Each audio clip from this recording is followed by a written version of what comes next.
Oh, whoa, whoa, whoa, whoa, whoa, whoa, whoa, whoa. Ladies and gentlemen, it's exactly what I was thinking. And if you guys remember, I said 1.5 billion in debt is no jokes. And the fact that Roman is so conveniently coming out and putting a statement that he doesn't care, he just wants to wipe out the debt, UK government putting complete sanctions on the sales proceeds, where it's going, to the war victim in Ukraine, to other charities. I knew this was an issue. And I knew, how can you give away this level of money? How? All right. Here we go, back again on the other side of the coin. Welcome back to the other side of the coin, ladies and gentlemen. It's what I've been saying since the saga started. What I've been reporting about Roman Abramovich. A lot of you guys have been saying, "Oh, Roman loves Chelsea Football." Sure, he does. But at the end of the day, he loves money a lot more. That's just the human nature. I'm not even mad at him. I'm just a bit baffled that it's taken so long, because I've been saying it all along.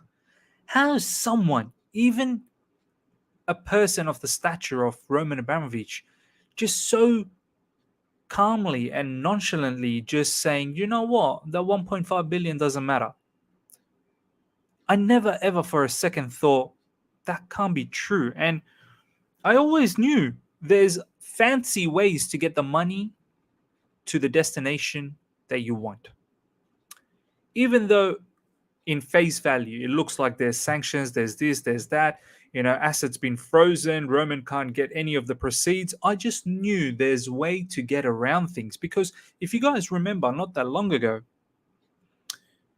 the Premier League allowed Chelsea to borrow money from a particular company. I think it was about 30 million to last Chelsea till end of May. That particular company is owned by Roman Abramovich, by the way. So the UK government basically got to a situation where they said, no, you know what? When you sell this club, the proceeds will not go to you. However, you're okay to inject money to keep the club afloat. I knew there was always something weird and strange going on. That in itself sounds so stupid to me. You can inject money to keep Chelsea afloat, but you can't recoup your money back?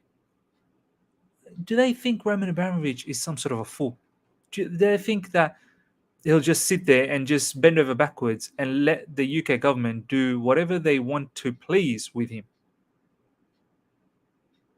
1.5 billion pounds, ladies and gentlemen. That ain't joke sort of situation. That's a lot of money we're talking about. And here we are today, ladies and gentlemen, where Roman Abramovich apparently reported by some key publications, big publications out there, Matt Law and so on and so forth, that Roman Abramovich wants his money back. And I'm to be honest, I'm not utterly surprised. I'm just surprised that it's taken so long. And this has bigger implications. One, the UK government, categorically coming out and saying that none of the sales proceeds will go to Roman Abramovich. And I suppose with the sale, you would have assumed part of it would have gone to wipe out Roman's debt, right? And then the remainder would have been used for whatever. So if basically Chelsea was sold for, let's say, 3 billion, 1.5 billion goes to pay off the debt, which Roman basically has on us, or we have on Roman, sorry. And the remaining 1.5,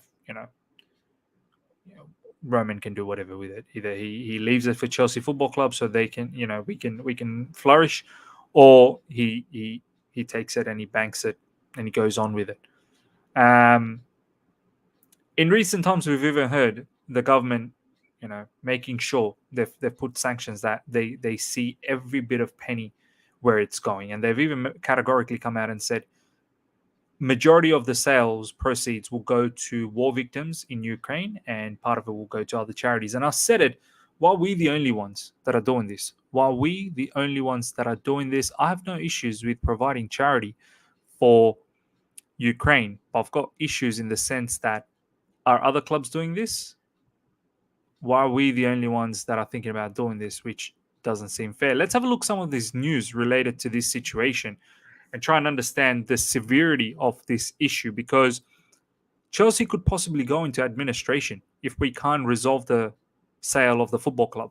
If Roman is so hard bent now to say, look, I am not selling until I get my money back, we are going to be in deep trouble, and the football club will go into administration because sanctions will continue and players just simply won't get paid, and the club will not be able to operate because we don't have funds. We don't make money through sale of tickets.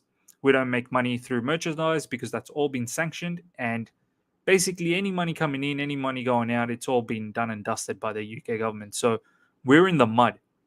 We're afloat at the moment because we had some reserves, but we've also been able to inject extra money, 30 million odd, which is owned by Roman Abramovich anyway. So if this isn't completed by the end of May,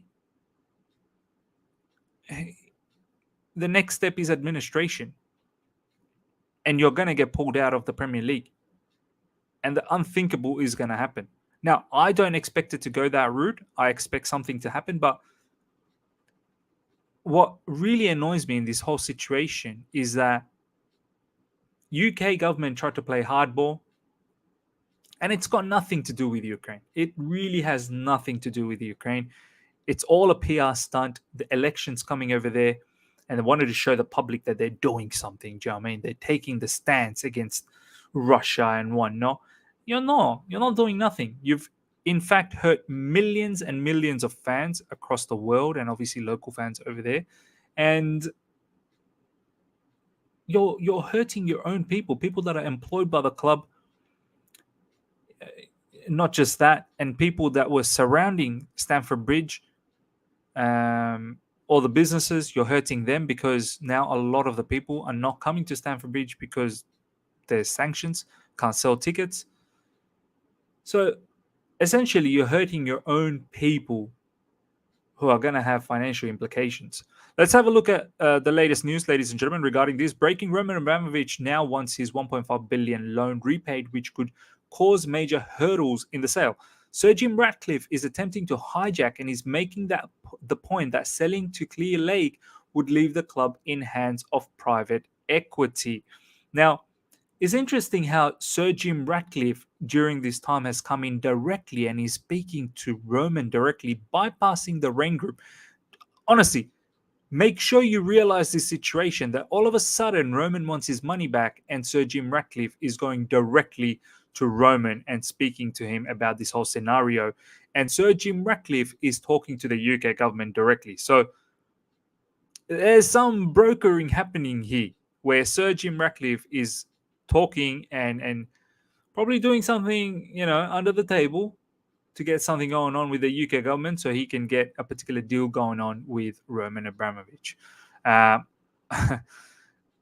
twists and turns that this particular sale is taking is absolutely unbelievable. Let's check out more news in regards to this, ladies and gentlemen. Sources around the process maintain that Sir Jim Ratcliffe's bid came too late. Some sources even claim Chelsea would be expelled from playing in the Premier League next season should the takeover not be completed by May 31st. This is from Matt Law and The Telegraph. Let's have a look at a couple of the other news now from for the same matter from Simon Phillips.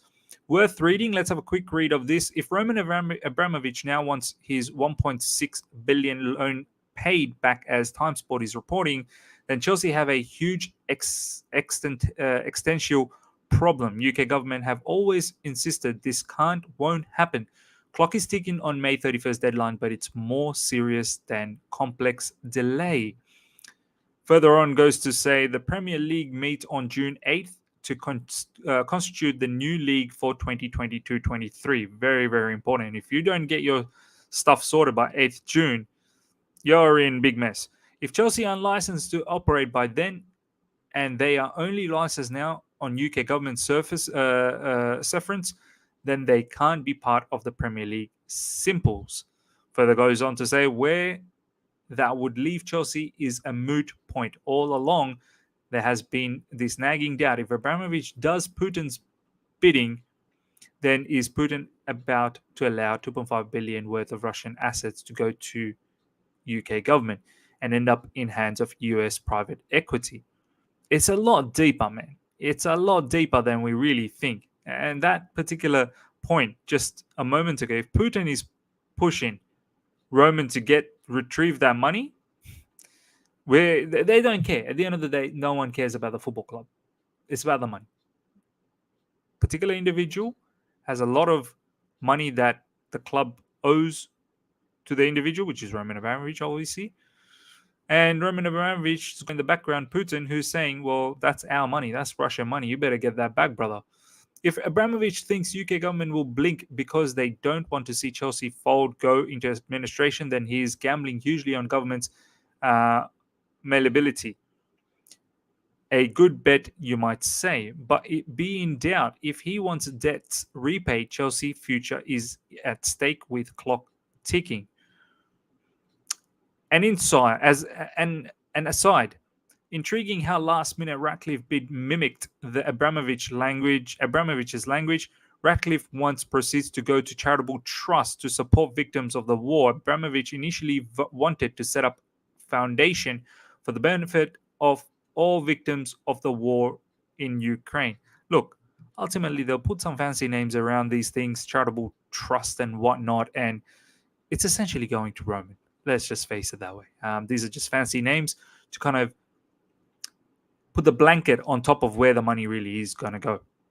But in recent times, as I told you, UK government saying now they will decide where the money is going. So in that case, there won't be any control from Roman Abramovich, and hence we're in this situation.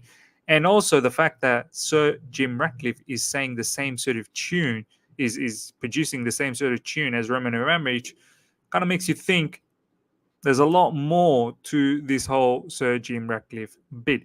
Almost as though bid was tailor-made to be what Abramovich wanted, and yet all along it's been clear neither Roman nor Ratcliffe get to decide where that money goes.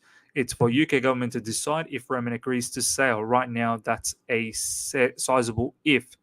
Imagine if it came down to 30th May and there was genuine chance Chelsea could fold, but somehow a Ratcliffe bid could save the day if only the UK government agreed to let the proceeds to an independent charitable foundation. Well, that would be better than letting Chelsea fold. And who could object if this war comes to a close and politics changes to Roman Abramovich being trustee of that foundation? That way we could see Roman as the true humanitarian he is, rather than the sanctioned Putin crony who gained his wealth easy to rig auction. In the world on QA Jonathan Sumption. So yeah, ladies and gentlemen, this I mean, I don't know who's going to give in now. Is it the UK government that's going to give in? Looks like Roman, he was trying to go around the whole process and make it look like he was doing the right thing. But at the end of the day, I've always said, when it comes to large sums of money like that, let's not fool around ourselves. And look, I'm not even blaming Roman. I can't. This is his money. He completely deserves to get his money back. So I can't even sit here and say, oh, Roman, how could you? It's Chelsea football. Mate, we're talking about £1.5 billion. We're not talking about peanuts here. So the UK government, I guess, has got to think what they want to do. They've pushed Roman, and now Roman has come back super, super strong. And looks like Sir Jim Ratcliffe wants to help this situation and in turn wants to buy the football club. Roman Abramovich knows what is going on at Chelsea right now. Not many others. Some sources claim that Chelsea would be expelled from playing in the Premier League next season if a sale has not gone through by the end of this month, and any minor delay would now put that in jeopardy. This is from Matt Law. It's a couple of more news in regards to this situation before we move on. Todd Bowley remains on track to complete the purchase of Chelsea despite an effort from Sir Jim Ratcliffe to position himself to pounce if the Americans deal meets an 11th hour hitch. Further goes on to say Bowley bid remains on track. Said that Ratcliffe has met CST but not yet responded to an attempt from Paul Canavel to talk. Look, Sir Jim Ratcliffe is moving mad now. He is moving very, very quick, talking to Roman directly. Don't be surprised if Todd Bowley doesn't end up winning this. A source close to Abramovich cautioned against writing off Jim Ratcliffe, whose involvement explains why Rain has not publicly confirmed Bowley has been beaten competition from consortiums led by Sir Martin Burton and Steve Paluca. Look, ladies and gentlemen, the bottom line is Roman controls everything. The UK government can put sanctions, this, that, and the other. At the end of the day, if Roman says, you know what, I'm not doing anything, I want my money back, what you going to do? Yes, I love the club, but I love my money more. What you going to do? Because we're not talking about small sums of money. And I feel like the UK government, you need to just back off now. You're not doing anything. You're really not doing anything for Ukraine. You're sabotaging a football club unnecessarily. You're lucky Roman hasn't put on a lawsuit on you guys yet. Because if he does, he's probably going to end up winning this. Yeah, the club will be in the mud, but he's given it all for us. He's given it all. Ladies and gentlemen, let me know your thoughts. This matter is very serious at the moment. It's gotten very serious. And just when we thought we were getting closer and closer to announcing a new winner, it seems like we've gone even further away. And we've gotten into even further mess. So watch this space. Watch this space. That's all I can say. It's all madness. It's mad in this dunya. It's mad in this dunya. Take care. Enjoy the rest of the day. And smash the like button if you're here for the first time. Subscribe, hit the bell notification to stay in touch with all my content. I'm sure we're going to talk about this very soon again.